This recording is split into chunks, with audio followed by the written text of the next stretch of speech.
नमस्कार मित्रों, अयोध्या दर्पण में आपका स्वागत है। इस समय मैं बैठा हूँ अयोध्या धाम के गुरुकुल महाविद्यालय में। अभी तक आपने देखा होगा सीबीएसई बोर्ड, आईसीएसई बोर्ड और आपका ये उत्तर प्रदेश माध्यमिक जो है वो बोर्ड, ये तीन बोर्डों की ही चर्चा आमतौर पर सुनाई पड़ती है। और जितने बच्चे अभी देखिए इंटरमीडिएट हाई स्कूल का रिजल्ट निकला, अभी आप देखेंगे मीडिया में तीन ही बोर्ड छाए रहते हैं। लेकिन जो हमारे यहाँ सनातन संस्कृति है, जो जितने बोर्ड बने हैं, जितनी आपकी औषधियाँ बनी हैं, जो मूल है, जो जड़ है, उस थाती को हम लोग भूलते जा रहे हैं। ये बहुत बड़ा दुर्भाग्य है हमारे देश का। इसीलिए मैं आज ऐसे बोर्ड में आया हूँ जो हमारे सारे बोर्डों की जड़ है, संस्कृत बोर्ड। यूपी का जो संस्कृत बोर्ड है, उत्तर मध्यमा का जो छात्र हमारे साथ बैठा है अनमोल मिश्रा, जिसने इंटरमीडिएट में 7वां स्थान, जिसको उत्तर मध्यमा बोला जाता है संस्कृत में, 7वां स्थान इसको मिला है। और मैं इसीलिए खोजता हुआ आज चला आया कि कम से कम आप लोगों की आंख खोल सकूं, एक बोर्ड ऐसा भी दिखा सकूं जिसके लिए हमारे समाज की, हमारे देश की आंख इस समय बंद है। बच्चा, अयोध्या दर्पण में स्वागत है आपका। ढेर सारी सब शुभकामना आपको। जी धन्यवाद जी। मेरा नाम अनमोल मिश्रा है जी। मैं श्रीनिश्वर गुरुकुल महाविद्यालय अयोध्या का उत्तर मध्यमा द्वितीय वर्ष का छात्र हूँ। हालांकि कई वर्षों से मैं इस विद्यालय में पढ़ रहा हूँ।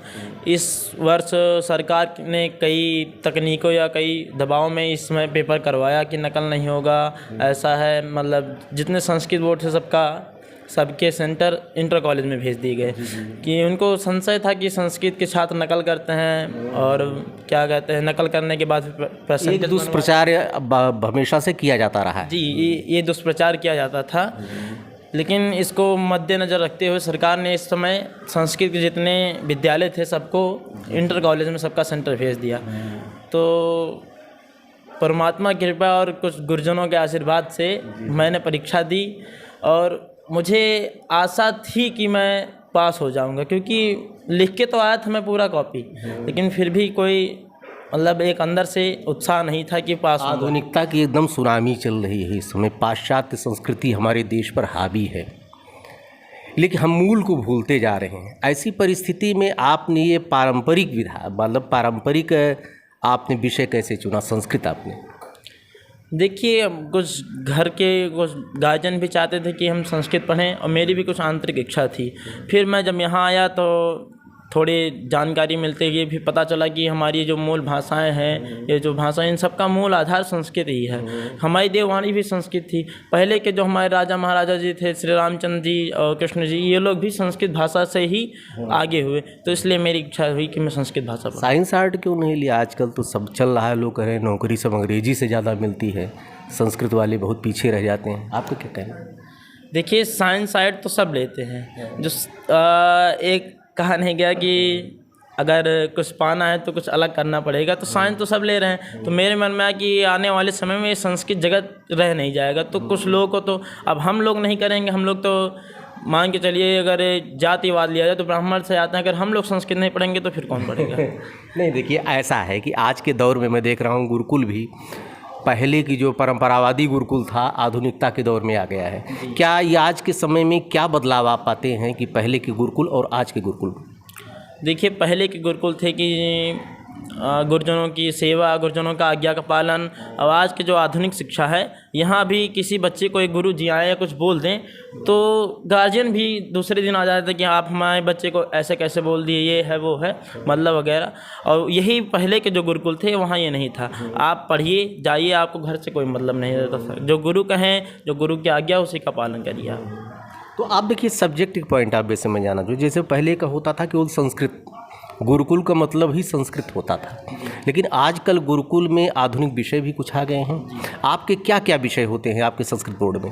देखिए, हमारे यहाँ हिंदी भी है, इंग्लिश भी है, इतिहास भी है, विज्ञान भी है। लेकिन विज्ञान यहाँ तक 12th तक पढ़ाया जाता है, लेकिन किन्हीं कारणवश अध्यापक नहीं रहे तो 10 तक पढ़ाया जाता है। यहाँ संस्कृत की सबसे अधिक पुस्तकें होती हैं। यहाँ जैसे हिंदी है तो उसकी एक पुस्तक, यहाँ एक सब्जेक्ट, एक पेपर हुआ संस्कृत का, अनिवार्य संस्कृत, उसमें 5 पुस्तकें आती हैं। जैसे रघुवंशम हो गया, नीति संग्रह हो गया, अष्टाध्यायी भाष्य, मतलब और जितनी साहित्य रचनाएं हैं वो सब रहती हैं, उनकी पुस्तकें रहती हैं। देखिए, विषय तो 5-6 होते हैं आपके, जी जिसमें संस्कृत की बहुलता होती है, जी।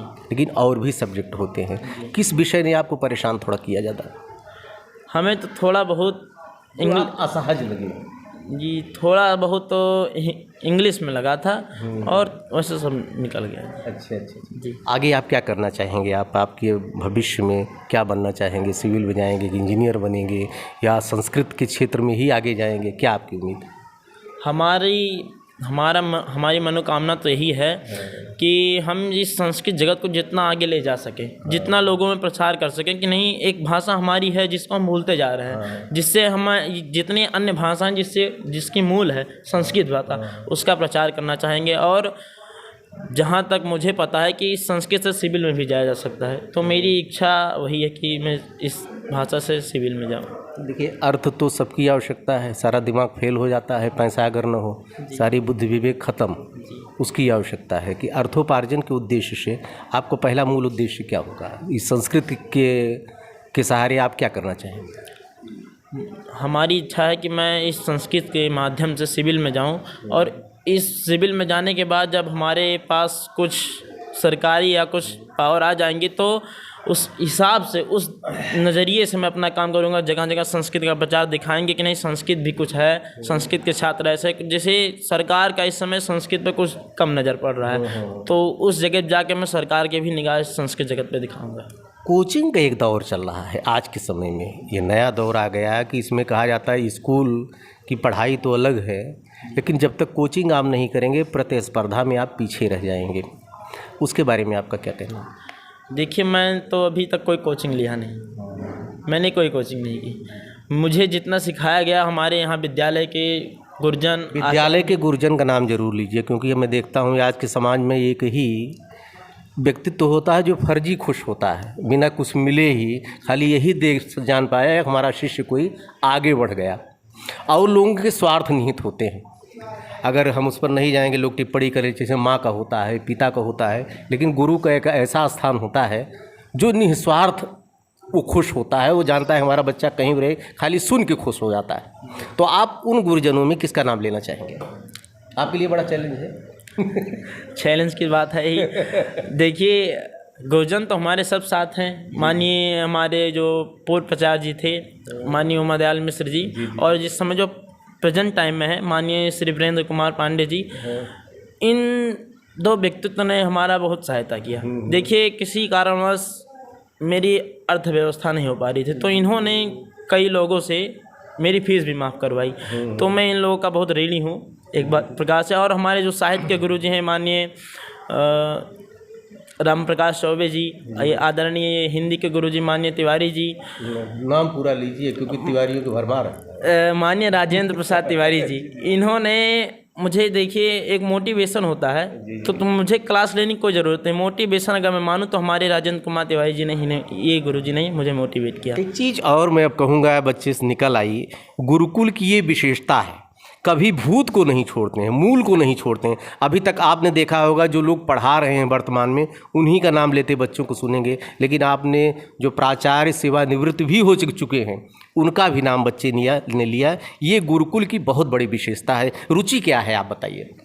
रुचि ये है कि अब विगत वर्ष जो पहले हमारी जो सहायता की तो उन्होंने पूर्व प्राचार्य जी नहीं की, तो उन्होंने मुझ पे एहसान किया, तो उनको मैं एहसान परामर्श तो उनको नहीं बोल सकता। आपका रुचि क्या है, और भी इसके अलावा, पढ़ाई के अलावा भी क्या करना चाहेंगे आप? पढ़ाई के अलावा मेरा खेल में भी रुचि है। किस खेल में? कबड्डी में। उसमें कुछ कैरियर भी आपका है कि खाली वैसे एंटरटेनमेंट के लिए, मनोरंजन के लिए? नहीं, खेलते भी हैं, यहाँ करवाया भी जाता है, और कई बार मैं जीता भी हूँ, मेरी टीम भी जीती है। मैं चाहता हूँ, मैंने कहा भी कि यहाँ विद्यालय से कि अगर आप बाहर भी ले जाएं तो अच्छा रहेगा। एक डिजिटल गैजेट्स हो गया है इस समय, कह सकते हैं कि सारा यांत्रिक सिस्टम हो गया है, मोबाइल, इंटरनेट हमारे समाज में इसने एक जकड़ रखा है, इसलिए थोड़ा पुस्तकों की तरफ लोगों का, जबकि मूल पुस्तकें हैं उनकी तरफ से लोगों का रुझान कम हो रहा है। आपको क्या लगता है, डिजिटल गैजेट्स ने कितना फ़ायदा पहुंचाया अथवा कितना नुकसान पहुंचाया, दोनों चीज़ें?